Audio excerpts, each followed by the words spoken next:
Recording हो रही बेटा, आवाज आ रही है आपको मेरी? सुन रहे मुझे आप?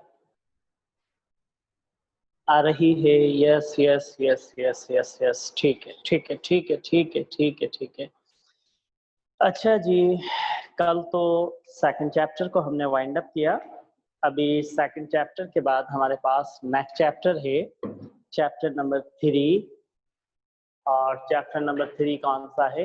एंजाइम्स। ठीक है, एंजाइम्स को डिस्कस करते हैं आज के एंजाइम्स क्या है।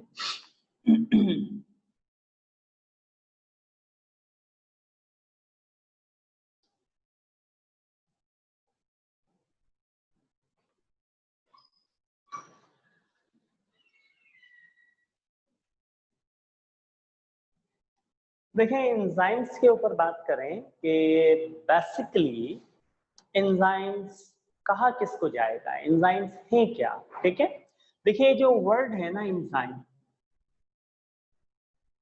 ठीक है, इन मीन्स इनर है और जाइम मीन्स किसको कहा जाता है? जाइम किसको कहेंगे? ईस्ट को। ठीक है, ईस्ट। ठीक है, एंजाइम है क्या? देखिए, enzymes are the organic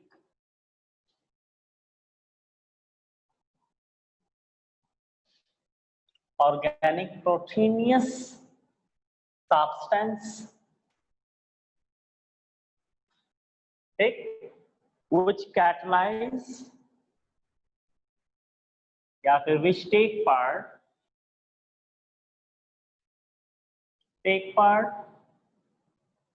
in the chemical processes in the body of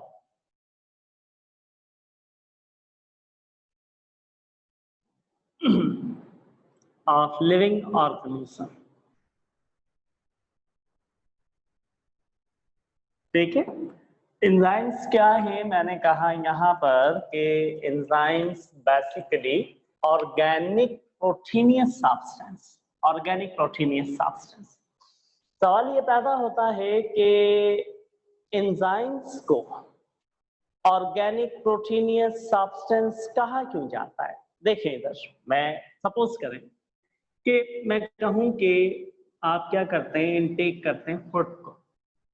ठीक है, अच्छा उस फूड के अंदर प्रोटीन भी है। ठीक है, प्रोटीन के अलावा सपोज कर रहा हूं कार्बोहाइड्रेट भी है, कार्बोहाइड्रेट के अलावा लिपिड्स भी है एंड अदर, और अदर दूसरे क्या मौजूद हैं? सब्सटेंस मौजूद हैं उस फूड के अंदर। ठीक है, अच्छा ये फूड क्या होगा? फूड सपोज करें डाइजेस्ट होगा। फूड क्या होगा? डाइजेस्ट होगा। अच्छा फूड डाइजेस्ट हुआ तो प्रोटीन किस में चेंज हो गई? अमीनो एसिड में। Yes, good. अच्छा लिपिड्स किस में चला गया? फैटी एसिड में। ठीक है, और कार्बोहाइड्रेट किस में गई? मोनोसैकेराइड्स में। ठीक है, अच्छा सपोज करता हूं, मैं कहता हूं कि ये जो फूड आपने इनटेक किया, इस फूड में क्या मौजूद थी? अगर आपको नजर आ रहा है यहाँ, प्रोटीन। वैसे तो कार्बोहाइड्रेट भी था, लिपिड्स भी था, अदर मॉलिक्यूल्स या सब्सटेंस भी मौजूद थे। मैं यहाँ जस्ट ओनली बात कर रहा हूँ किसके ऊपर? चलें, प्रोटीन के ऊपर। जैसे इस फूड में सारे सब्सटेंस थे, लेकिन स्पेशली हम एंजाइम को डिस्कस कर रहे हैं तो हम प्रोटीन का जिक्र करते हैं कि प्रोटीन थी, डाइजेस्ट हुई प्रोटीन तो क्या रिलीज हुए? Amino acids. अच्छा अब उसके बाद ये जो अमाइनो एसिड्स है ना, ये क्या होंगे? अरेंज होंगे। ये क्या होंगे? अरेंज होंगे। और जब ये अमाइनो एसिड अरेंज होंगे किसमें? चेन लाइक मैनर्स में। ठीक है, फिर उस चेन लाइक मैनर्स से क्या होंगे, क्वाइल होंगे। चेन लाइक मैनर्स में अरेंज हुए तो क्या कहलाया, प्राइमरी स्ट्रक्चर। याद है आपको, हमने डिस्कस किया था। अच्छा, चेन लाइक मैनर्स के बाद क्या हुए, क्वाइल हुए। क्वाइल हुए तो कौन सा स्ट्रक्चर बन गया, सेकेंडरी स्ट्रक्चर। फिर क्वाइल से क्या हुए, सुपर क्वाइल। अरेंज हो रहे हैं ना, पहले चेन लाइक मैनर्स में तो प्राइमरी, फिर क्वाइल हुए तो फिर सेकेंडरी, फिर अब क्या हो रहे हैं, सुपर क्वाइल। सुपर क्वाइल हो रहे हैं या सुपर फोल्डेड हो रहे हैं इस फॉर्म के अंदर ना, like this form. Okay, this is a 3-dimensional structure and this 3-dimensional structure is called tertiary structure। Tertiary structure.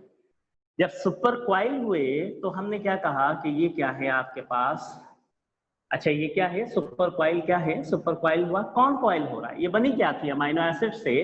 Amino acid arrange हो रहे थे चेन लाइक मैनर्स में, क्या बन रही थी, प्रोटीन।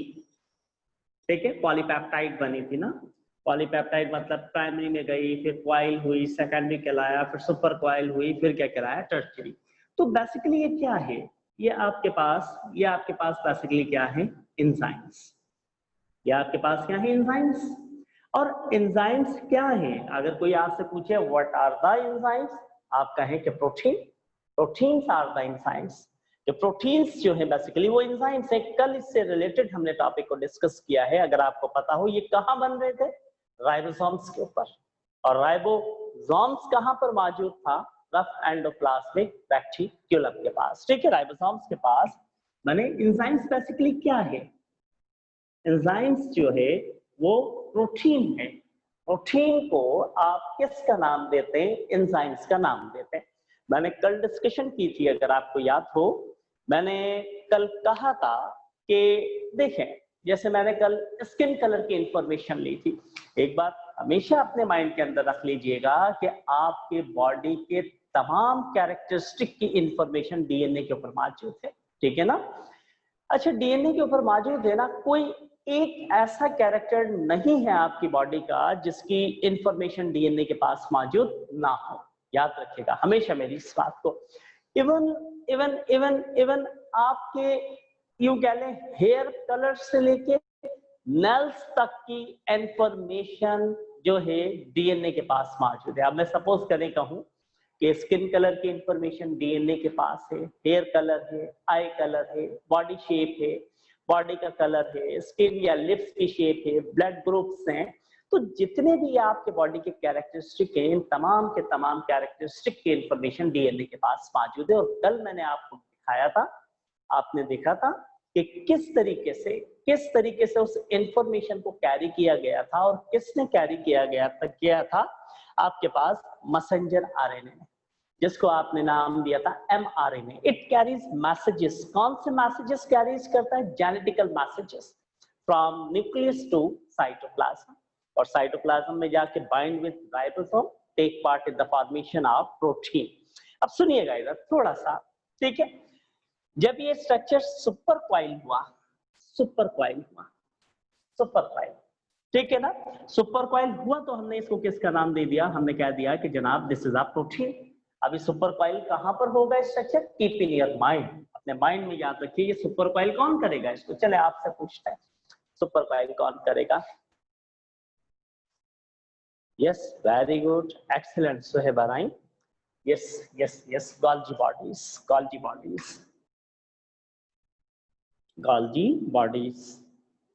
देखें गोल्जी बॉडीज, अब देखें गोल्जी बॉडीज के पास, मैंने इससे पहले भी बताया था, गोल्जियन वैक्यूल्स होते हैं, गोल्जियन वैक्यूल्स। वो गोल्जियन वैक्यूल्स क्या करते हैं, इस प्राइमरी स्ट्रक्चर को लेके जाते हैं, और ले जाने के बाद वहां पर क्या करते हैं, उसको सुपर फोल्डेड फॉर्म के अंदर कन्वर्ट कर देते हैं। और जब सुपर फोल्डेड फॉर्म आती है तो ऐसे में आपके पास किसकी फॉर्मेशन हो जाती है, एंजाइम्स की फॉर्मेशन हो जाएगी। तो इज अ वेरी सिंपल, बहुत आसान है। देखिए, फूड लिया, डाइजेस्ट हुआ, उस फूड में प्रोटीन थी, प्रोटीन से अमाइनो एसिड्स आए, अमाइनो एसिड अरेंज हुए चेन लाइक मैनर्स में, फिर क्वाइल, फिर सुपर क्वाइल मतलब 3 डायमेंशनल स्ट्रक्चर, ठीक है। तो ये क्या बन रहा है, एंजाइम्स बन रहा है। और एंजाइम्स क्या है, what are the enzyme, you know enzymes are the proteins. Enzymes क्या है, प्रोटीन्स है आपके पास, ठीक है। तो देखिए इसीलिए हम कहते हैं कि जितने भी एंजाइम्स हैं उनका जो स्ट्रक्चर है 3 डायमेंशनल स्ट्रक्चर है, basically is a form of the protein. इसका स्क्रीनशॉट लें, फिर आगे चलते हैं जल्दी से। चैट में देखूं कोई अब देखें, इसकी वजह यही थी कि कल हमने इसको बहुत डिटेल के अंदर सिंथेसिस ऑफ प्रोटीन को डिस्कस किया था। अब आपको समझ आ गया होगा कि क्यों मैंने सिंथेसिस ऑफ प्रोटीन को इतनी ज्यादा डिटेल के अंदर डिस्कस किया था। उसका बेसिक रीजन यही था कि नेक्स्ट चैप्टर ये था। अब मेरे ख्याल में अगर आपके माइंड के अंदर सिंथेसिस ऑफ प्रोटीन का कॉन्सेप्ट क्लियर है तो आप समझ जाएंगे कि एंजाइम्स बेसिकली बनते कैसे हैं। सर कार्बोहाइड्रेट और लिपिड एंजाइम क्यों नहीं होते? बेटा कार्बोहाइड्रेट और लिपिड्स, सुनिएगा तस्नीम, कार्बोहाइड्रेट और लिपिड्स एंजाइम इसलिए नहीं होते कि एंजाइम्स की जो नेचर है वो प्रोटीनियस नेचर है। अगर कार्बोहाइड्रेट या लिपिड्स एंजाइम होते, ठीक है ना, अगर कार्बोहाइड्रेट और लिपिड एंजाइम होते तो फिर ऐसे में क्या होता, they can react only acidic manner, acidic medium और बेसिक मीडियम, या तो वो सिर्फ एसिड के साथ रिएक्ट करते या फिर बेसिक के साथ में क्या करते, रिएक्ट करते हैं। जबकि एंजाइम प्रोटीनियस नेचर होने की वजह से एसिड के साथ भी रिएक्ट कर सकते हैं और बेस के साथ भी क्या कर सकते हैं, रिएक्ट कर सकते हैं। और अगर आपकी बॉडी सपोज करें 60 से ऊपर टेम्परेचर के अंदर चली जाती तो ये फिर अगर कार्बोहाइड्रेट या लिपिड्स के ये बने हुए होते तो ये कभी भी डीनेचर नहीं होते। प्रोटीन जो है वो 37 डिग्री सेंटीग्रेड के ऊपर डीनेचर हो जाती है, इसी वजह से एंजाइमेटिक एक्टिविटीज आपके पास क्या हो जाती है, डिक्रीज हो जाती है इस टेम्परेचर के ऊपर। और अगर ये एंजाइम जो है आपके पास कार्बोहाइड्रेट के या लिपिड्स के बने होते तो अल्कोहलिक एक्टिविटीज इसको डीनेचर नहीं कर पाती। फिर तो ऐसा होता आप कुछ भी खाएं, कुछ भी पिएं, किसी भी टेम्परेचर में जाएं, कहीं भी जाएं, आपकी बॉडी के जो रेट ऑफ रिएक्शन है वो प्रॉपर वे के अंदर क्या होते रहेंगे, परफॉर्म होते रहेंगे, ठीक है ना। हाँ, ये आप कह सकते हैं कि कार्बोहाइड्रेट और लिपिड एंजाइम तो नहीं बनाते लेकिन सब्सट्रेट बना सकते हैं। कार्बोहाइड्रेट का सब्सट्रेट हो सकता है, लिपिड्स का सब्सट्रेट हो सकता है, मेटल का सब्सट्रेट हो सकता है, लेकिन ये एंजाइम कभी भी नहीं हो सकते। आप देखिए एंजाइम प्रोटीनियस इन नेचर है, यही वजह है कि एंजाइम एक स्पेसिफिक टेम्परेचर में सर्वाइव करते हैं, एंजाइम एक स्पेसिफिक पीएच के ऊपर क्या करते हैं, सर्वाइव करते हैं, एंजाइम एक स्पेसिफिक अल्कोहलिक लेवल के ऊपर सर्वाइव करते हैं, एंजाइम जो है स्पेसिफिक आपके पास कंसंट्रेटेड ऑर्गेनिक सॉल्यूशन के साथ में क्या करते हैं, सर्वाइव करते हैं। एंजाइम का एक स्पेसिफिक टेम्परेचर, अगर कार्बोहाइड्रेट लिपिड्स के बने हुए होते फिर तो ऐसा कोई इश्यू ही नहीं होता। एंजाइम एसिड के साथ भी, ठीक है ना, बेस के साथ या हाई टेम्परेचर, लो टेम्परेचर, कोई भी कंडीशंस होती है उसके अंदर एंजाइम जो है वो प्रॉपर वे के अंदर वर्कआउट करते रहते। तो कुदरत ने इसलिए ये सिस्टम ऐसा रखा है कि देखें कि अगर कोई भी ऐसी कंडीशंस हो तो आपकी बॉडी की मेटाबॉलिक एक्टिविटीज क्या हो जाए, स्टॉप हो जाए, ठीक है। और आपकी बॉडी की मेटाबॉलिक एक्टिविटी जब स्टॉप हो जाए तो ऐसे में आप अपनी बॉडी के होमोस्टैसिस को क्या कर लें, मेंटेन कर लें, ठीक है। तो ये प्रोटीनियस नेचर होते हैं। हाँ, कार्बोहाइड्रेट या लिपिड्स, कार्बोहाइड्रेट सब्सट्रेट तो हो सकता है, ठीक है ना, जैसे कि सैक्रोज, ठीक है, या माल्टेज एंजाइम है, सैक्रेज एंजाइम है। जैसे माल्टेज एंजाइम आपके पास शुगर और फ्रक्टोज की फॉर्मेशन कर लेते हैं, ठीक है, या फिर सैक्रोज एंजाइम जो है शुगर की फॉर्मेशन कर लेता है। तो ये एंजाइम जो है सिर्फ प्रोटीनियस नेचर होंगे, कार्बोहाइड्रेट के या लिपिड्स के नहीं होंगे। लिपिड्स या कार्बोहाइड्रेट सब्सट्रेट जरूर हो सकता है लेकिन एंजाइम नहीं हो सकता। अगर एंजाइम होते तो बॉडी की तमाम मेटाबॉलिक एक्टिविटीज जो है अपोजिट कंडीशन के अंदर वर्कआउट करना शुरू कर देती, ठीक है।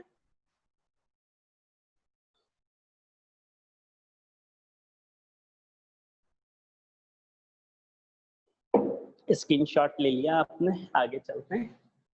अच्छा, एक क्वेश्चन और है सैयदा ईशा, सर अगर इंटेलिजेंस की भी कोई genes, yes yes yes yes बेटा, इंटेलिजेंस के भी जीन्स हैं, इंटेलिजेंस के भी जीन्स हैं और कोई एक जीन्स नहीं है इंटेलिजेंस का।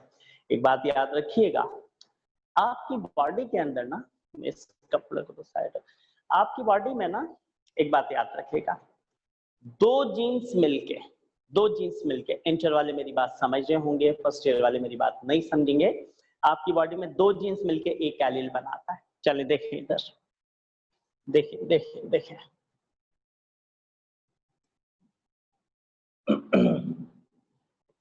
Is important chapter.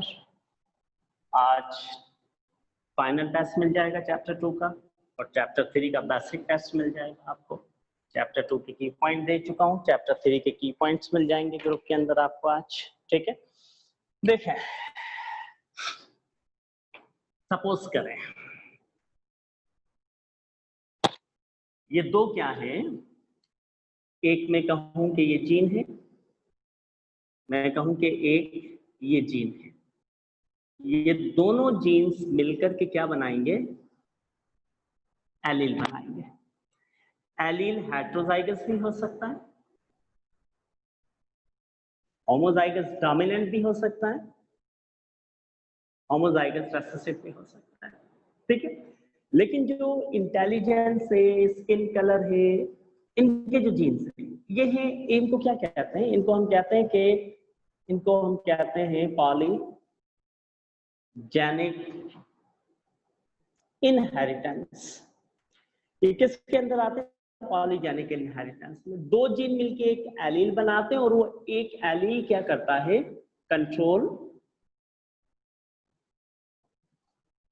Particular function, वो एक पर्टिकुलर फंक्शन कंट्रोल करता है। ठीक है, जैसे लिप्स के एलील है, नॉस के एलील है। ठीक है, लेकिन जो स्किन कलर हो गया आपका, स्किन कलर है, हाइट है,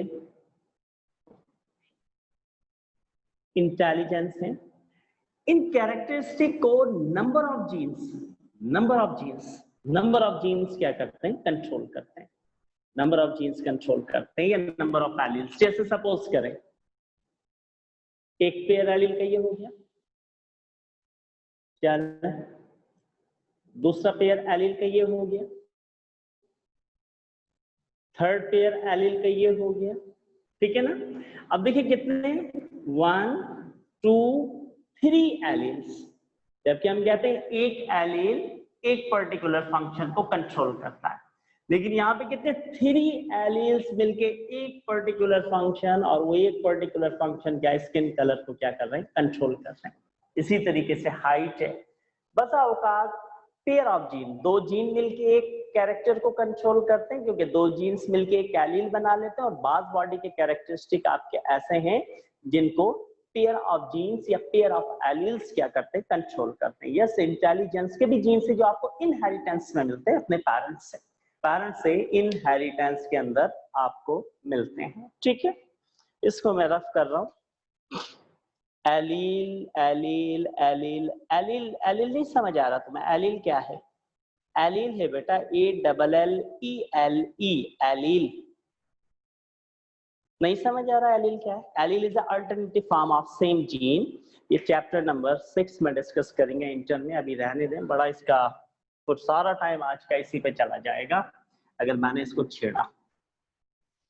मैं नहीं चाह रहा कि इसको छेड़ो। अच्छा देखें, एंजाइम्स क्या है, मैंने कहा कि जो एंजाइम्स है ना, एंजाइम्स वो है कैटलिस्ट। क्या है एंजाइम, कैटलिस्ट। केमिस्ट्री में आप कैटलिस्ट को पढ़ते होंगे ना, कैटलिस्ट का काम क्या होता है, to speed up any chemical reaction.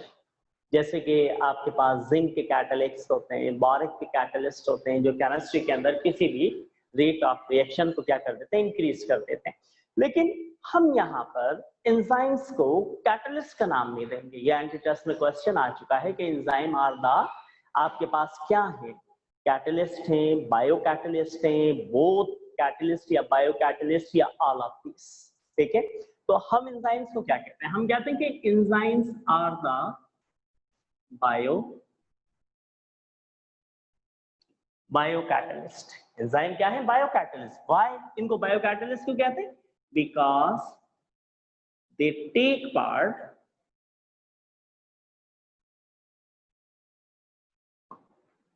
in the bio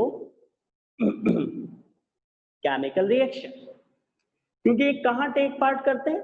biochemical reactions के अंदर। और बायोकेमिकल रिएक्शंस किस में होंगे? लिविंग बॉडी में। बायोकेमिकल रिएक्शन किस में होंगे? लिविंग बॉडी में। तो एंजाइम्स को केमिस्ट्री में तो आप कह सकते हैं कैटलिस्ट का वर्ड, किसी भी केमिकल को, किसी भी सब्सटेंस को, लेकिन बायोलॉजिकल साइंसेस में आप एंजाइम के बारे में, एंजाइम्स, ठीक है ना, उनको आप कभी भी कैटलिस्ट नहीं कहेंगे, बायो कैटलिस्ट कहेंगे। क्यों बायो कैटलिस्ट कह रहे हैं? क्योंकि ये किसी भी लिविंग बॉडी के अंदर रेट ऑफ रिएक्शन को क्या करते हैं? स्पीड अप देते हैं बायोकेमिकल रिएक्शंस के अंदर। बायोकेमिकल रिएक्शन किस में होंगे? लाइफ के अंदर होंगे। तो इसलिए हम इनको किसका नाम देते हैं? बायो कैटलिस्ट का नाम देते हैं। तो एंजाइम्स क्या है? बायो कैटलिस्ट, क्योंकि ये बायोकेमिकल रिएक्शंस के अंदर टेक पार्ट करते हैं। और ये बायोकेमिकल रिएक्शंस कहाँ चलते हैं? सेल के अंदर। अब मैं कहूं कि एंजाइम बॉडी में कहां कहां होंगे? एंजाइम्स आपकी बॉडी में कहां कहां पाए जाते हैं? या एंजाइम का कोई एक पर्टिकुलर एरिया है आपके सेल के अंदर? चलें, सेल है, सेल में एंजाइम्स कहां होगा? कहां होगा एंजाइम सेल के अंदर? बताएं। पढ़ चुके हैं चैप्टर नंबर 3, बड़ा सिंपल, बड़ा आसान चैप्टर है। सेल में एंजाइम कहां होगा? मैं चैट बॉक्स पे देख रहा हूं, नहीं जी, कोई रिस्पांस नहीं आ रहा। साइटोप्लाज्म में, साइटोप्लाज्म में कहा? साइटोप्लाज्म तो बहुत बड़ा है, बहुत से ऑर्गेनल्स हैं उसके अंदर। बताएं। टिश्यूज में, अल्लाह अकबर, समाना, tissues, oh my God. Sandhya, ER, Sandhya ER क्या है ये बेटा? अच्छा, एंडोप्लाज्मिक रेटिकुलम, ठीक है। माइटोकॉन्ड्रिया, गोल्गी बॉडीज, और फंसे फंसे फंसे फंसे। एमसीक्यूज आ जाए तो क्या होगा? फंस जाओगे तुम लोग, तो तुम तो फंस जाओगे। एमसीक्यूज आ जाए कि where enzymes are found in the cells. अब मैं बताऊं छोटा सा आंसर इसका, बताओ एंजाइम सेल में कहां होंगे? Where biochemical reactions